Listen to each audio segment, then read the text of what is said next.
द्वारिका लीला 63तम अध्याय। स्त्री सुख उवाच सन्तोषे सुखमुनि कहे शुणन् परीक्ष कुरुराये।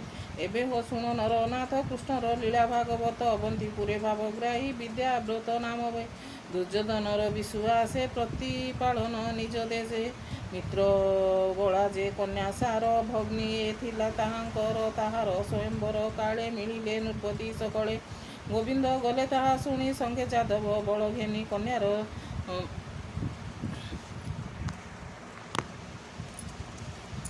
स्वयंवर काले मिलिले नृपति सकले। से कन्या कृष्ण को बरिला अनेक बड़ पूजिला। सेबिनी भाई राज मेले कन्या कृष्ण को समर्पिले। नवम स्कंदे मुहि तोते कहली वंशानुचरिते। सुत दानव गृहे जात थिले जे पंचदुहित पंचदुहिता मध्ये सार देवादी देवी ता नाम तार कुमारी अनुपम सुंदरी मित्राबिंदा नाम। ताहार स्वयंवर काले कृष्ण बरिले ताकू बळे देखती राजपुत्र मिली रथे बसाई वनमाली। कृष्णर पत्नी से जे जुपत जन व्यवहार कूलमते। एबे हो शुण नरमणि जेमंत कले चक्रपाणी। कौशल देशे नरनाथ धार्मिक नामे लग्नाजित। तार कुमारी सत्या नाम सुर सुंदरी अनुपम। नृपति तार स्वयंवरे नियम कला गुरु तरे सत गोवृष पुरे थाई बोलई सारथी मुख चाई। घोषणा चारि दिग दिय एमंत वाक्य मोर सत गोवृष एक तुले बंधन जे करिब बळे। ए कन्या होइब ताहार सत्य वचन ए मोर। एमंत शुणी तार पुरे मिलिले नृपति कुमरे।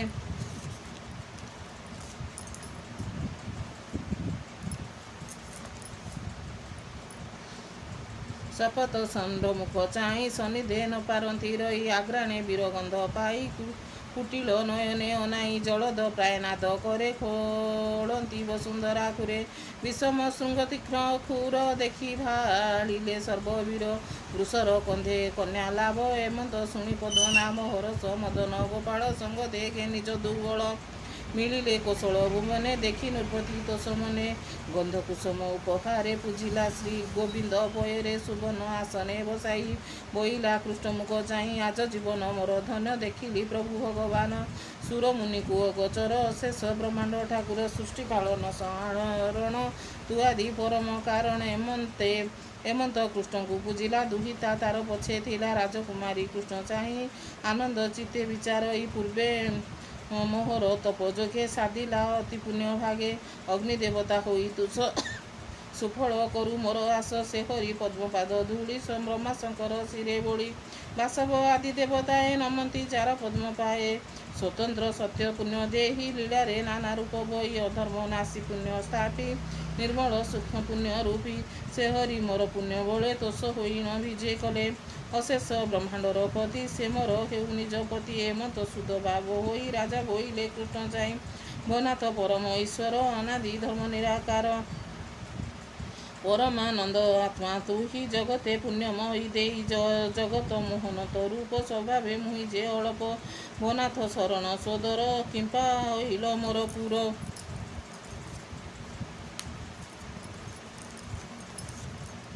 राजा वचन शुणी हसी बोलती प्रभु ब्रह्मराशि।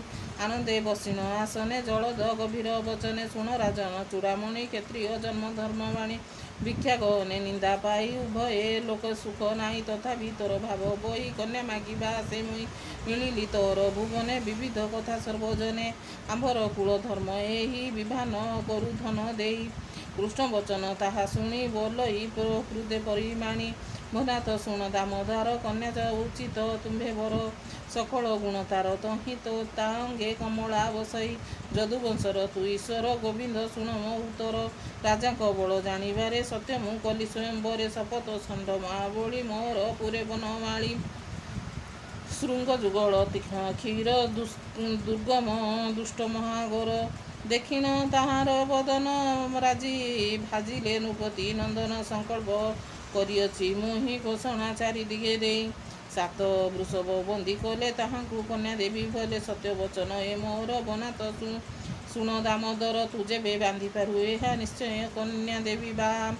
ଏମନ୍ତ ରାଜା ବାକ୍ୟ ଶୁଣି ଅଳପ ହସି ଚକ୍ରପାଣି କନ୍ୟା ସୁହୃଦ ବିଚାରିଲେ ଗୋବିନ୍ଦ ମାୟା ପ୍ରକାଶିଲେ ତତ୍କ୍ଷଣେ ସାତପୁରେ ନେଇ ମାୟାରେ ନ ଦେଖିଲେ କେହି ମାୟା ଗୋବିନ୍ଦ ସାତ ରୂପେ କନ୍ୟା ଦେଖାନ୍ତି ସ୍ୱରୂପେ ଜନେ ଦେଖନ୍ତି ଚର୍ମ ଡୋଳେ କୃଷ୍ଣ ବାନ୍ଧିଲେ ଏକା ବେଳେ ବେଗେ ବାନ୍ଧିଲେ ସତ ଷଣ୍ଢ କୃଷ୍ଣ ବିଜୟ ରାଜଦାଣ୍ଡ ଏକ ଦୌଡ଼ି ସାତ କାନ୍ଧେ ଗୋବିନ୍ଦ ମିଳିଲେ ଆନନ୍ଦେ କାଷ୍ଠ ପିତୁଳି ବାନ୍ଧି ହସ୍ତେ ବାଳକେ ଦେଖାନ୍ତି ଯେମନ୍ତେ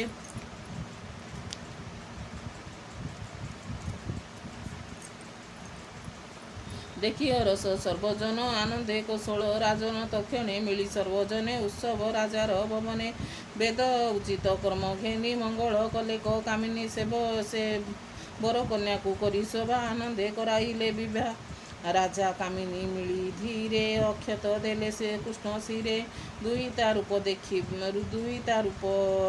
ରୂପେ ବର ଦେଖି ନିର୍ମଳ କଲେ ଚର୍ମ ଆଖି ଗୀତା ମଙ୍ଗଳ ଶଙ୍ଖ ବେରି ଆନନ୍ଦ ବାଦ୍ୟନାଦ କରି ବିପ୍ର ଆଶିଷ ଶିରେ ଦେଇ ଆନନ୍ଦ କେ ପାରିବ କହି କୌଶଳ ଦୀପ ନର ନାରୀ ଅନେକ ଅଳଙ୍କାର ବରି ଦୁଇତା ହସ୍ତେ ନୃପମଣି କୃଷ୍ଣଙ୍କୁ ସମର୍ପିଲେ ଆଣି ଦିବ୍ୟ ଆସନ ଫୁଲମାଳ ଆନନ୍ଦେ ଦେଲେ ସକଳ କୌଶଳ ରାଜା ସୁବି ବେକ ଅନେକ ହେଲା ଯୌତୁକ 10 ସହସ୍ର ଧନୁ ଦେଲା ଶୁଣ ହେ ଅଭିମନ୍ୟୁ ବଡ଼ା 3 ସହସ୍ର ପରିବାରି ଅନେକ ଅଳଙ୍କାର ଭରି ଦୁହିତା ସଙ୍ଗତେ ନୃପମଣି କୃଷ୍ଣଙ୍କୁ ସମର୍ପିଲା ଆଣି 9 ସହସ୍ର ମତ ହସ୍ତି କୃଷ୍ଣଙ୍କୁ ଦେଲା ନରପତି ସୁବର୍ଣ୍ଣ ରଥ 9 ଲକ୍ଷ କୃଷ୍ଣଙ୍କୁ ଦେଲା ସେ ପ୍ରତ୍ୟକ୍ଷ ଆନନ୍ଦେ ମନେ ନର ଇନ୍ଦ୍ର ତୁରଙ୍ଗ ଦେଲା ନବବୃନ୍ଦ ନବଖରବ ରଥ ଦେଇ ବର କନ୍ୟାକୁ ରଥେ ଥୋଇ ସଙ୍ଗରେ ନିଜ ବଳ ଘେନି ବଜାଇ ବୀରତୁର ଧୁନି ଆନନ୍ଦେ ଅଶ୍ରୁ ଜଳ ବହି କେତେକ ଦୂର ପଥେ ଯାଇ କୃଷ୍ଣଙ୍କୁ ମାଗି ଆଜ୍ଞା ଦାନ ମିଳିଲେ ଆପଣା ଭୁବନ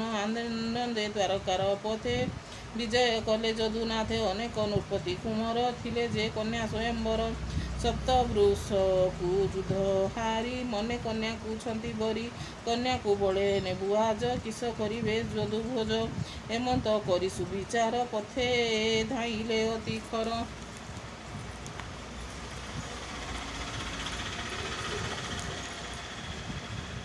ଜଳଦ ପ୍ରାୟ ପ୍ରାଣ ବିନ୍ଧି ବେଗେ ଯାଦବ ବଳ ବୃନ୍ଦି ଅର୍ଜୁନ ଥିଲେ କୃଷ୍ଣ ସଙ୍ଗେ ଦେଖି ଧାଇଁଲେ ଅତି ବେଗେ ଗାଣ୍ଡିବ ଧନୁ ଗୁଣେ ଦେଇ ମନ୍ତ୍ର ସୁମରି କୋପ ବହି ଅକ୍ଷୟ ତୃଣ ବାଣ ବିନ୍ଧି ଅନେକ ଅଶ୍ୱଗଜ ଛେଦି ସରବରସା ମହାଗର ଦେଖି ବାଜିଲେ ନୃପ ଦେଖି ବାଜିଲେ ସର୍ବଜନ କେଶରୀ ଯୁଦେବ ଗଜଜେନ କନ୍ୟା ସହିତ ଭଗବାନ ସଙ୍ଗତେ କେନିନ ଅର୍ଜୁନ ବିଜୟ କଲେ ବହନ ମିଳିଲେ ଦ୍ୱାରକା ଭୁବନ ଯଦୁ ମୁକୁନ୍ଦ ନିଶାକର ପୁରେ ମିଳିଲେ କନ୍ୟାବର ଲକ୍ଷ୍ମୀର ସେ କନ୍ୟା ସଙ୍ଗେ କୃଷ୍ଣ ରମିଲେ ସୁଖ ରଙ୍ଗେ ଅନାଦି ପ୍ରଭୁ ଯଦୁନାଥ ଦେବକୀ ଦେବୀ ତାର ମାତ ଏବେ ହ ଶୁଣ ନରପତି ଦ୍ୱାରକାପୁରେ ସତ୍ରାବତୀ ତାର ଦୁଇତା ଭଦ୍ରା ନାମ ରୂପେ କମଳା ନୁହେଁ ସମ ପିତୃ ଭଗିନୀ ସୁତା ସେହି ଭାତ୍ରା ବିଚାର କନ୍ୟା ଦେଇ ମିତ୍ର ବାନ୍ଧବ ବନ୍ଧୁ ମିଳି ବିବାହ କଲେ ବନମାଳୀ ମିଥିଳା ପତିର ଦୁଲଣୀ ଲକ୍ଷଣା ନାମେ କନ୍ୟାବଣୀ ତାହାର ସ୍ୱୟଂବର କାଳେ କୃଷ୍ଣ ହରିଲେ ବାହୁ ବଳେ ଦୁର୍ଲଭ ଲାଖ ବଳେ ବିନ୍ଧି ସମର ଶତ୍ରୁ ବଳ ରୁଧି ଦେବଙ୍କ ମଧ୍ୟ ସୁଧାରାଶି ଗରୁଡ଼ ଜେସନ ଗରାସି ଏବେ ତୁ ଶୁଣ ନୃପମଣି ନାରକାପୁରେ ଚକ୍ରପାଣି 16 ସହସ୍ର ଶହେ ନାରୀ ଆଣିଲେ ଘୋର ଯୁଦ୍ଧ କରି ମାଇଲେ ଅନେକ ଅସୁର ଦୁଷ୍ଟ ଦଳନ ଦାମୋଦର ସେ ହରି ପାଦେ ଅବିରତ ସାଧୁ ଚିନ୍ତନ୍ତି ଅବିରତେ ସାଧୁ ଚିନ୍ତନ୍ତି ଧ୍ୟାନ ମଧ୍ୟରେ ଫିଟିବ ମୋହଜାଲ ପାଶନମୟୀ ଜଗନ୍ନାଥ ଦାସ ଇତି ଶ୍ରୀମଦ୍ ଭାଗବତେ ମହାପୁରାଣେ ପରମାଂଶ ସଂହିତାଏ 82 ଦଶମ ସ୍କନ୍ଧେ ମିତ୍ରା ବିନ୍ଦା ଭଦ୍ରା ସତ୍ୟା ଲକ୍ଷଣା କନ୍ୟା ବିବାহে ନାମ 63ତମ ଅଧ୍ୟାୟ।